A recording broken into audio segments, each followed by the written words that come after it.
ito na naman ganap natin for today, guys. Mag-harvest tayo ng almonds. Almonds to, guys. Tingnan nyo, free. Mahal-mahal ang almonds sa store. Kaya dito tayo sa libre. Pag may tinanim, may aanihin. Kala mo naman, siya ang nagtanim, eh.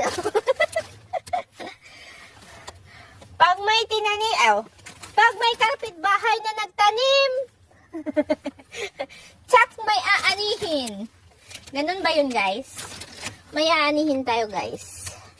Kasi ang mamamuning nyo, guys, may almonds, guys. Ito, guys, ganito lang to, guys. Open nyo lang po ito. Yan, sa loob niyan is the almonds. Open nyo lang yan. Yan yung almonds. Look at that.